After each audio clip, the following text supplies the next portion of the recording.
No coração do sertão nordestino, onde o sol castigava a terra sem piedade e o céu raramente oferecia o alívio da chuva, havia um pequeno vilarejo chamado Vale Seco.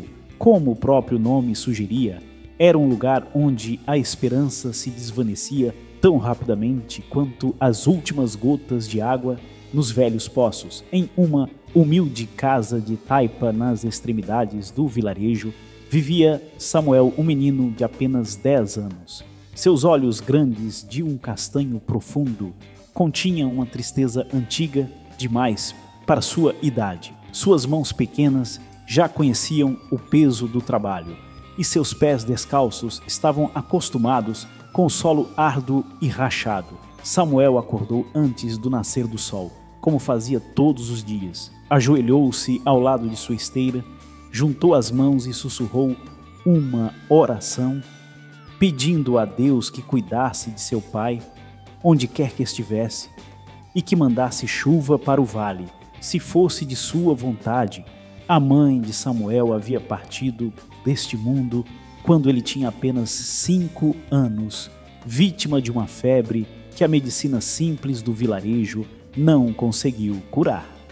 Seu pai, desesperado com a seca que persistia e destruía tudo o que plantava, partiu há quase um ano em busca de trabalho em terras distantes, prometendo voltar assim que juntasse dinheiro suficiente.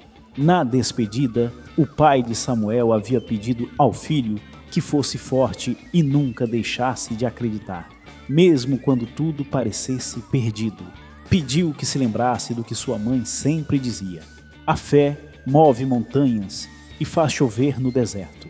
Desde então, Samuel vivia sob os cuidados de Dona Conceição, uma senhora idosa que morava na casa ao lado, mas a idade avançada e as dificuldades da vida no sertão estavam cobrando seu preço, e há 3 dias ela estava acamada com uma tosse seca que parecia rasgar seu peito frágil. Samuel pegou o último cantil com água e colocou em sua sacola surrada. Era a hora de sua jornada diária até o poço comunitário, que ficava a quase 1 hora de caminhada. Com cada dia que passava, o poço secava mais e os moradores do vale precisavam cavar mais fundo para encontrar a preciosa água.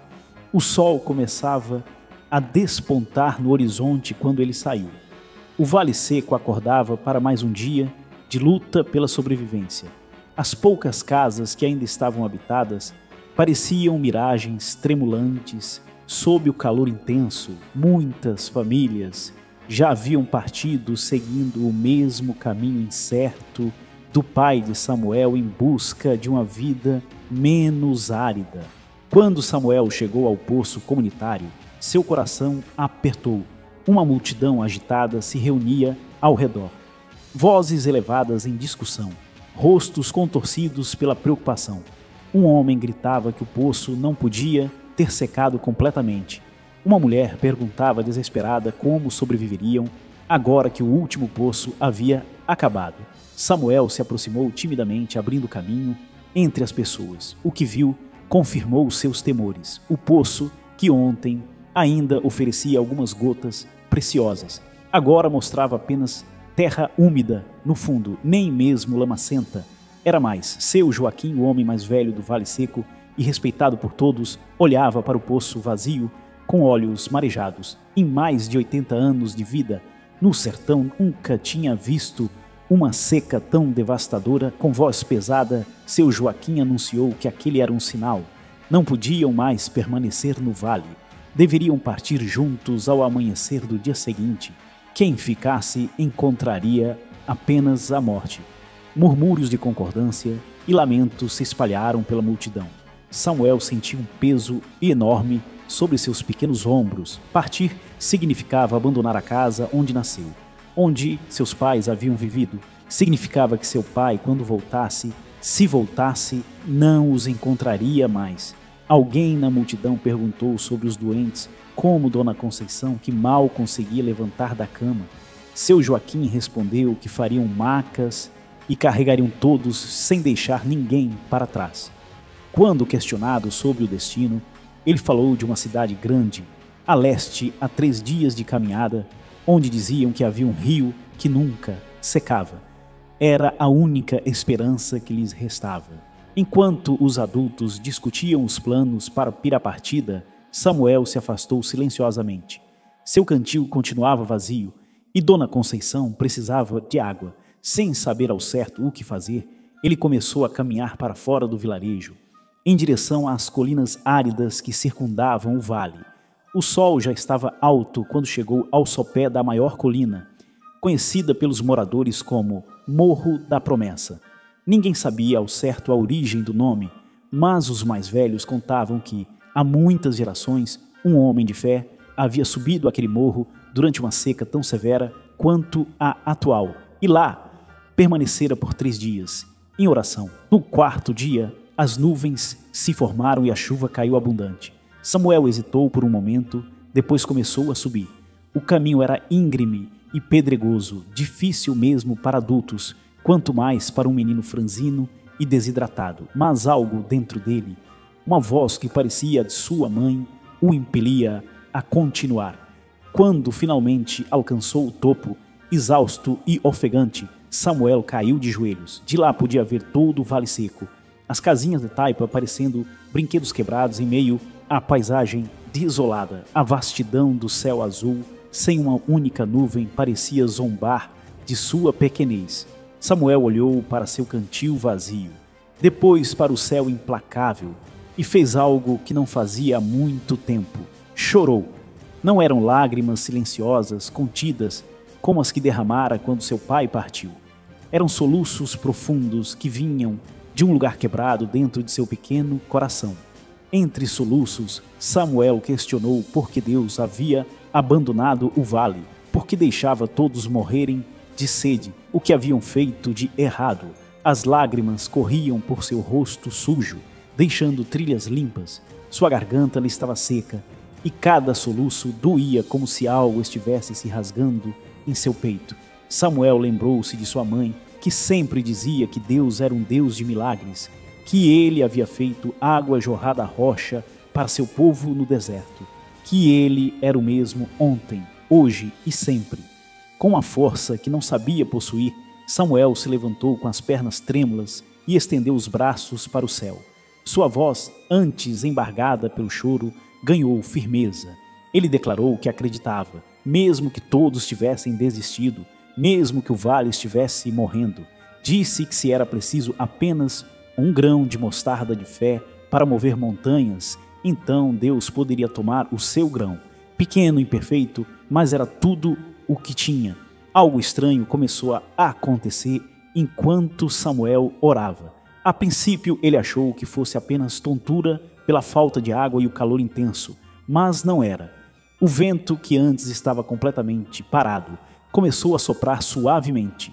Uma brisa fresca acariciou seu rosto molhado de lágrimas. Samuel continuou sua oração, dizendo que não queria sair do vale. Seu pai iria voltar e precisava encontrá-los ali. Dona Conceição estava fraca demais para uma jornada longa. Ele implorava pela misericórdia de Deus que olhasse para o vale em sua aflição. A brisa se intensificou, agitando seus cabelos e roupas. Samuel abriu os olhos e observou o horizonte. No limite de sua visão, onde o céu encontrava a terra, algo parecia se formar. Uma linha escura, quase imperceptível a princípio. Com o coração acelerado, ele continuou a orar, agora com uma intensidade renovada. Palavras que nem sabia que conhecia fluíam de seus lábios como se uma fonte tivesse sido aberta em seu interior. Samuel repetia o ensinamento de sua mãe.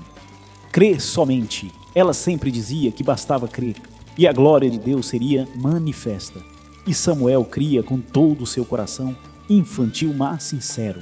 A linha escura no horizonte estava crescendo, se expandindo, subindo em direção ao céu. Não era mais possível negar. Eram nuvens, nuvens de chuva se formando rapidamente, num céu que minutos antes estava completamente limpo. Samuel caiu de joelhos novamente, desta vez não de desespero, mas de reverência. Agradeceu a Deus em um sussurro emocionado. Ele permaneceu no topo do Morro da Promessa. observando o milagre se formar diante de seus olhos. As nuvens escuras se aproximavam, trazendo consigo o cheiro inconfundível de chuva próxima, um cheiro quase esquecido pelos habitantes do Vale Seco. No vilarejo, as pessoas ainda decidiam o que levariam na jornada do dia seguinte, separando o pouco que tinham entre o essencial e o descartável. Uma escolha dolorosa para quem já possuía tão pouco. Foi a pequena Maria, de apenas 6 anos, quem primeiro notou a mudança no céu, apontando para as nuvens que se formavam e chamando sua mãe para ver o fenômeno inacreditável. Um a um, os moradores saíram de suas casas e olharam para cima, incrédulos. As nuvens que se aproximavam eram densas, carregadas, prometendo não apenas uma garoa, mas uma tempestade verdadeira. Seu Joaquim, com seus muitos anos de experiência, comentou que nunca vira nuvens se formarem tão rápido. Era como se estivessem sendo puxadas por mãos invisíveis. No Morro da Promessa, Samuel começou a descer apressadamente. Queria estar no vilarejo quando a chuva chegasse, queria ver os rostos das pessoas, compartilhar com eles o milagre pelo qual havia orado. O vento ficou mais forte, chicoteando as árvores secas e levantando poeira. Os primeiros trovões retumbaram, fazendo a terra tremer. O ar, antes sufocantemente quente, começava a esfriar. Quando Samuel chegou às primeiras casas do vilarejo, já se formava uma pequena multidão na praça central. Alguns choravam em silêncio, outros abraçavam-se, todos olhando para o céu como se contemplassem a face de Deus. Um homem avistou Samuel e chamou a dar atenção dos outros para o menino que chegava, ofegante e exausto pela descida rápida da colina. Seu Joaquim se aproximou de Samuel, perguntando onde ele estivera, expressando a preocupação que todos sentiram por sua ausência. Com hesitação, Samuel explicou que havia subido ao Morro da Promessa para orar. Um murmúrio percorreu a multidão. A lenda do Morro da Promessa era conhecida por todos, mas poucos acreditavam realmente nela. Uma mulher idosa comentou sobre como o menino havia subido o morro, exatamente como na história antiga. Seu Joaquim, olhando fixamente para Samuel, confirmou com espanto: o menino havia subido aquele morro sozinho sob aquele sol escaldante, apenas para orar por chuva. Samuel, de olhos baixos, confirmou. Ele acreditara que Deus ouviria suas preces, pois sua mãe sempre dizia que a fé move montanhas e faz chover no deserto. Seu Joaquim, com voz embargada pela emoção, falou sobre a pureza e a verdade da fé de uma criança. Enquanto os adultos planejavam fugir, Samuel escolhera acreditar. Nesse momento, o primeiro pingo de chuva caiu. Depois, outro e outro. Em segundos, a chuva desabou sobre o Vale Seco, forte e generosa como há anos não se via. As pessoas estendiam os braços, abriam suas bocas para o céu, giravam como crianças sob a água que caía abundantemente. Baldes, panelas, qualquer recipiente disponível foi colocado do lado de fora para coletar a dádiva inesperada. Samuel ficou parado, deixando a chuva lavar sua poeira, seu cansaço, sua dor. Cada gota era uma confirmação. Deus não havia esquecido o Vale Seco. Deus ouve as orações, mesmo as de um menino solitário. A chuva caiu ininterruptamente por 3 dias e 3 noites. Os poços se encheram, o riacho seco voltou a correr, e a terra ressequida bebeu avidamente cada gota, como um viajante perdido no deserto que finalmente encontra um oásis. No 4º dia, quando o pija-sol ela voltou a brilhar, o Vale Seco já não fazia jus ao seu nome. Uma leve camada verde começava a se formar onde antes lhe só havia terra amarelada. Pequenos brotos emergiam em lugares inesperados, como se estivessem apenas esperando o sinal da água para despertar. A notícia do milagre se espalhou rapidamente. De vilas próximas, pessoas começaram a chegar para ver com os próprios olhos o vale que havia sido abençoado com chuva em plena seca. Traziam presentes, alimentos, sementes para plantar, dispostos a ajudar na reconstrução. Dona Conceição, revigorada pela água fresca e pela esperança renovada, contava a todos que quisessem ouvir sobre o menino que havia subido o morro da promessa e cuja fé havia trazido a chuva.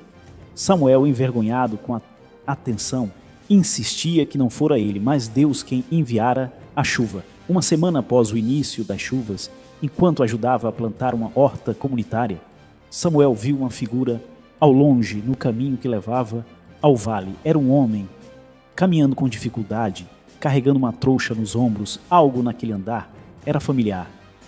Samuel largou a enxada e correu. Seu coração batia tão forte que parecia querer sair pela boca. Quanto mais se aproximava, mais certeza tinha. Era seu pai, magro, com a barba por fazer e roupas surradas, mas vivo. Os dois se abraçaram em meio ao caminho, ambos chorando sem vergonha das lágrimas. O pai de Samuel não podia acreditar no que via. Havia partido de um vale moribundo e regressava para um lugar renascido, pulsando de vida. Em casa, o pai contou sua jornada. Trabalhou incansavelmente em fazendas distantes, juntando cada centavo, sempre com o pensamento fixo em voltar para buscar o filho. No caminho de volta, ouviu histórias sobre um milagre, sobre chuva abundante em plena seca, mas não imaginava que falavam do seu próprio vale. Quando as pessoas mencionavam o menino que fez chover, nunca lhe passou pela cabeça que se referiam ao seu Samuel. Naquela noite, uma pequena celebração foi organizada na Praça Central. Seu Joaquim, em um discurso emocionado, declarou que o Vale Seco seria agora chamado de Vale da Promessa, não apenas em homenagem ao morro, mas como um lembrete eterno de que Deus cumpre suas promessas para aqueles que mantêm sua fé viva. Samuel, sentado ao lado do pai, observava as estrelas que brilhavam no céu agora limpo. As nuvens de chuva haviam se dissipado, mas deixaram para trás muito mais que água. Deixaram esperança, renovação e uma lição que jamais seria esquecida. A fé mesmo de uma criança pode verdadeiramente mover montanhas e fazer chover no deserto. Na manhã seguinte, Samuel levou seu pai até o topo do Morro da Promessa.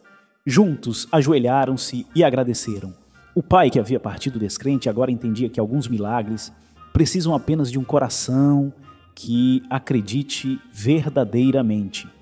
Do alto do morro, o vale se estendia verde e vibrante, uma prova viva de que quando tudo parece perdido, quando o último poço seca e a última esperança se esvai, a fé pode abrir os céus e transformar a mais árida existência em um jardim florescente. E assim a história do menino que fez chover tornou-se uma lenda, passada de geração em geração, um testemunho eterno do poder da fé genuína e do Deus que ouve até mesmo as orações sussurradas de um menino no topo de um morro esquecido.